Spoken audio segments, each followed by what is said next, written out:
Olha a produção de milhões hoje, hein, pessoal? Galera, esse vídeo foi bem difícil de começar, é a 25ª vez que eu tô tentando começar porque eu começo a embargar minha voz.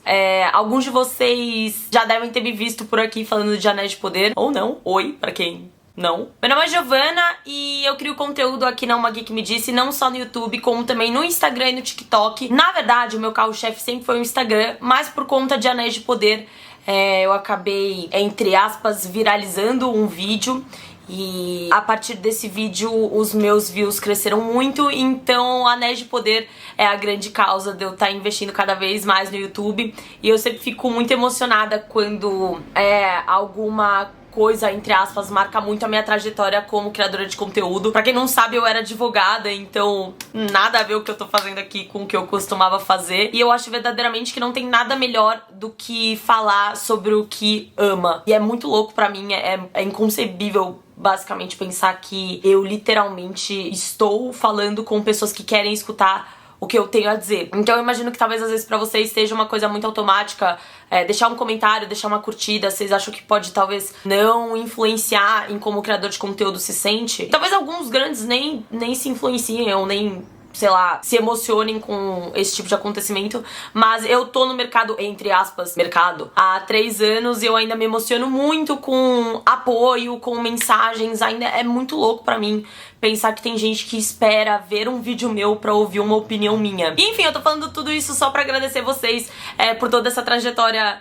maluca que foi Anéis de Poder. Acompanhar com vocês foi muito legal entregar conteúdo. E eu espero que quem não tenha se inscrito no canal, mas tenha assistido os vídeos, passe a se inscrever agora, porque obviamente não acabou, eu não vou parar de falar de Senhor dos Anéis no geral, eu ainda tenho muita coisa pra falar de Anéis de Poder. Inclusive, deixem aí nos comentários outros temas que vocês querem saber, teorias pra próxima temporada, os anéis em si, a história dos anéis, coisas específicas da trilogia original, dos livros. Deixem aí nos comentários outros conteúdos que vocês gostariam de ouvir sobre a Terra-média, sobre todo esse universo do Tolkien. E mais uma vez, muito obrigada a todo mundo que me acompanhou, compartilhou os vídeos, deixou comentários, deixou a sua curtida, discutiu. Todo o engajamento é super válido. É sempre muito legal ver a opinião das pessoas também, mesmo as diferentes. Eu só tenho realmente a agradecer, eu fico muito feliz. É realmente muito difícil colocar em palavras o quão bom e surreal é saber que as pessoas querem ouvir o que eu tenho pra falar. E sem mais delongas, bora analisar o último episódio de Anéis de Poder, essa série que eu tanto amei. Na minha opinião, o último episódio foi um dos melhores e a gente teve uma finalização muito boa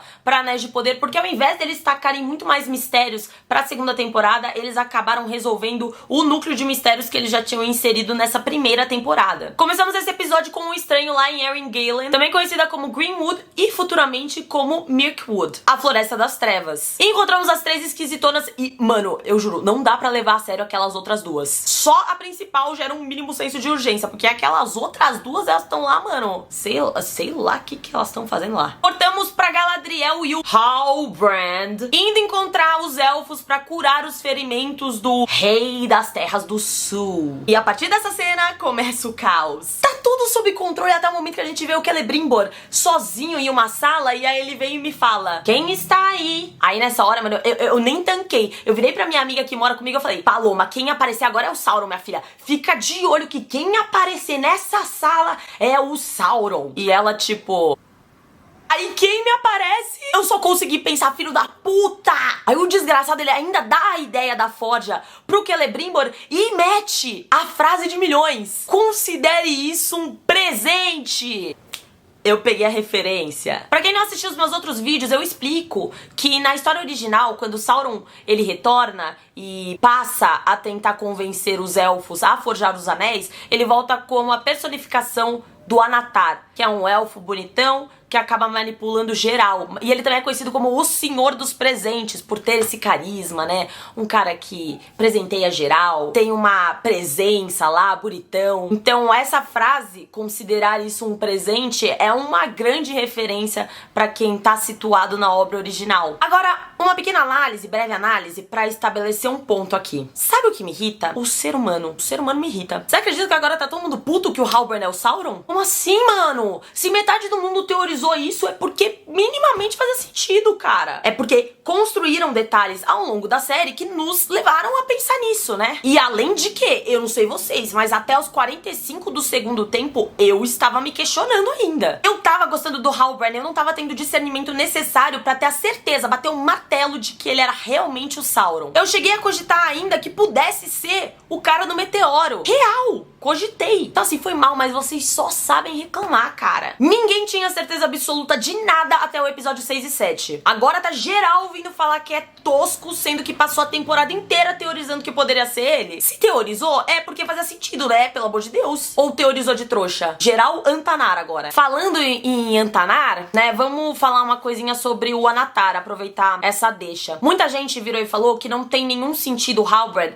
ser o Sauron, porque, como eu disse no começo do vídeo, como eu já falei em outros vídeos, o Sauron, nesse momento em que ele engana os elfos pra forjar os anéis, ele tá nesse visual de Anatar, que é um elfo belíssimo. E tá todo mundo puto falando que, tipo, nossa, mas ele não é um elfo, ele não é um Anatar, só mais o quê? Pelo amor de Deus, né? Se me bota um elfo bonito, todo mundo já vai saber que era o Sauron. Não tem elfo bonito nessa série, só tem elfo feio. Primeiro elfo minimamente bonito que ia aparecer, todo mundo ia virar e falar, ó, o Sauron aí, o Anatar. Já ia deixar na cara. Eu achei uma adaptação super conveniente e imprescindível o Sauron não ter aparecido como Anatar, porque de cara a primeira pessoa que aparecesse com cabelão bonitão, elfo, todo mundo ia saber que era Sauron, sem dúvidas. E sendo Halbrand, surgiu uma questão de dúvida a temporada inteira. A gente chegou a cogitar que era o Homem-Meteoro, chegou a cogitar que era o Halbrand, chegou a cogitar que era o Eidar, chegou a cogitar, mano, que era eu cheguei a cogitar que eu era o Sauron. Era o Mephisto também. Todo mundo era o Sauron. Então, essa colocação do Halbrand eu achei perfeita, porque acabou gerando essa dúvida, né? Não ficou de cara lá quem era o Anatar. Bom, beleza, vamos voltar pra análise do episódio, cortando para as esquisitonas de novo. Eu achei que o pace das esquisitonas pegou meio mal, porque a gente, o espectador, ficou adiantado em relação à série. A grande revelação que o Sauron era o Sauron já tinha sido feita. E aí, quando continua meio que nesse papo furado das esquisitas, meio que soa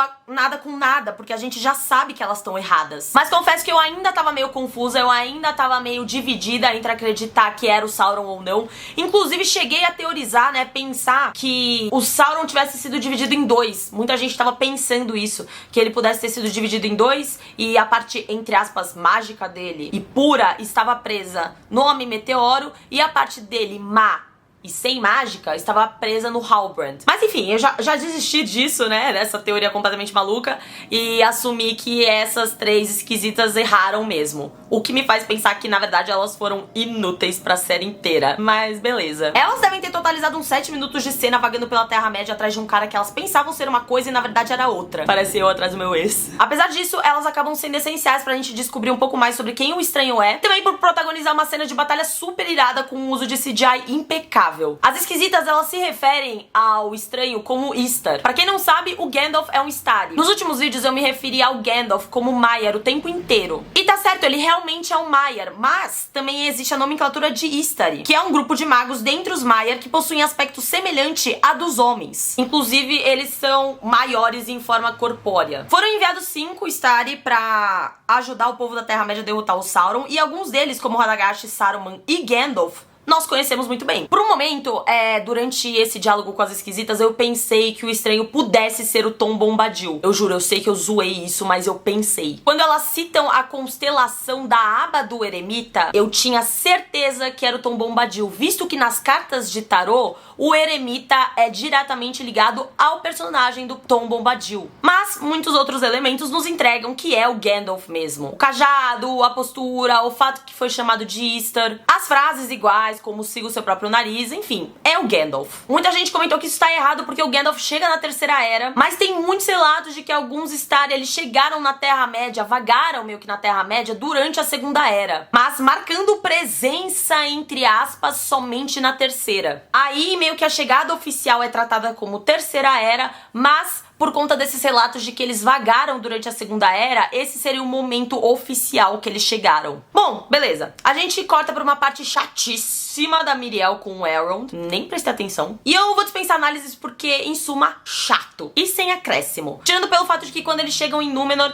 tem bandeiras pretas hasteadas lá pelo reino inteiro que marcam o falecimento do rei. Agora a gente vai ver a casa pegando fogo em Númenor, meu. Se preparem. Inclusive, se vocês quiserem conteúdo específico de Númenor, deixem aqui nos comentários. Vamos voltar ao que interessa. De volta para o arco dos elfos. A Galadriel, ela começa a suspeitar que tem algo errado, principalmente depois que o Celebrimbor, ele reproduz a seguinte frase: Not have power on the flesh, but over the flesh. E uma tradução literal bem tosca seria não ter poder na pele, tipo, da pele, mas sob a pele. Pra quem não lembra, quando a Galadriel ela está interrogando o Eidar naquele sexto episódio, o Eidar ele usa essa frase justamente pra citar o Sauron. Ele tá falando sobre os planos do Sauron e cita exatamente essa frase como um dos planos dele. Aí beleza, ela vai fazer lá o trabalho dela de Sherlock Holmes e descobre que a linha familiar da galera das Terras do Sul tava praticamente extinta, né, dos reis da Terra do Sul. E na verdade, toda aquela balela da sacolinha do Halbrand era balela mesmo. Realmente o cara pegou de algum defunto solto por aí. E mano, posso ser sincera, o Prime deixou na nossa cara o quanto a gente é burro. Ficou Deus e o mundo dos espectadores reclamando quanto a galera das Terras do Sul foi idiota em simplesmente ter aceitado o rei e não ter falado porra nenhuma. Sim, caralho, porque ele não é rei nenhum. Ele só manipulou a situação pra sair de bom moço. Tudo aquilo é uma manipulação. A gente nunca veria ele sendo aceito de verdade como o rei das Terras do Sul, porque ele nunca seria um. Era só o Sauron manipulando geral. Esse era, entre aspas, o poder do Sauron como o Anatar. Ele conseguia enganar, corromper tudo e todos. Ele ganhava no papo, entendeu? Gente, na moral, a gente caiu na ladainha daquela sacolinha significa algo. E eu, otária aqui, achando que ele ia ser o Witch King, velho. Era uma sacola de pano que não cabe nem 2 bolas de gude lá dentro. Meu Deus. Passamos por uma série de cenas iradas do Halbrand tentando manipular a Galadriel. E, mano, muita gente criticando o close que tem no rosto da Galadriel e do Halbrand naquela cena que eles estão no barquinho.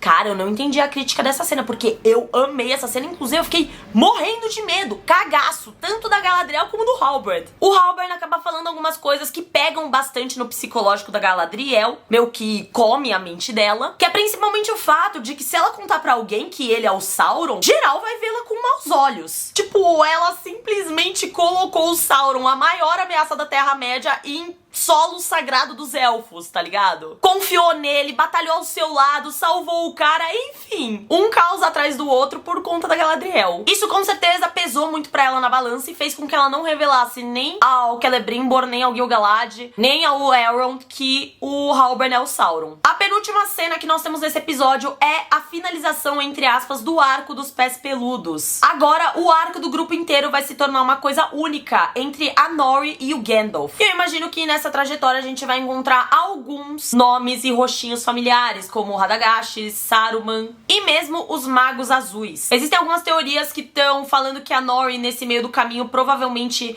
ela vai se corromper de alguma forma, não mas que ela vai ter alguns problemas, e esse é o fato que faz com que o Gandalf, ele insista tanto na história original pro Frodo ir acompanhado na trajetória de destruir um anel, porque as pessoas sozinhas podem ser corrompidas. Essa cena da despedida foi maravilhosa, super emocionante. Eu não consigo entender as pessoas que falam que essa série não tem trilha sonora. Pelo amor de Deus, é cada música nessa trilha sonora que me faz emocionar. Eu chorei horrores nessa cena dos pés peludos. Inclusive, é esperado que quando a Nori retorne, eles já estejam estabelecidos em um lugar, né, em um vilarejo que futuramente a gente vai conhecer como Hobbiton. A cena final envolve a Galadriel entregando a adaga que antes pertencia ao irmão, a fim de que ela sirva de material para a Forja dos Anéis. Isso, na minha opinião, serve como uma simbologia de que a busca dela por vingança foi finalizada, né? Ela entregou a última lembrança que ela tinha do irmão, e tudo que movia ela, né, basicamente eram essas perdas, principalmente a perda do Finrod. Enquanto isso, o Elrond, ele encontra o pergaminho que a Galadriel pega pra fazer a pesquisa dela de Sherlock Holmes sobre as Terras do Sul, o que eu acredito que faz com que ele esteja ciente também de que o Halbrand é, na verdade, uma farsa. Ele não é o cara que ele sempre falou que era. Ambos, aparentemente, tanto o Elrond como a Galadriel, estão conectados nessa ideia de deixar abaixo a informação. Já estamos vendo a galera sendo corrompida por aí. Bom, galera, esse foi o episódio, o último episódio de Anéis de Poder. Finalizamos com uma cena maravilhosa dos 3 anéis élficos sendo forjados, finalizados. Uma puta cena, um puta episódio, diga-se de passagem. Eu achei maravilhoso. A série como um todo teve um saldo muito positivo pra mim. Eu, inclusive, pretendo ainda fazer um vídeo que é a análise da temporada inteira, né? E não de um episódio específico, mas sim da temporada como um todo, pra vocês entenderem o que eu vi de problema, comentar sobre os pontos positivos e também fazer uma análise sobre o porquê de eu achar que a série foi tão criticada, né?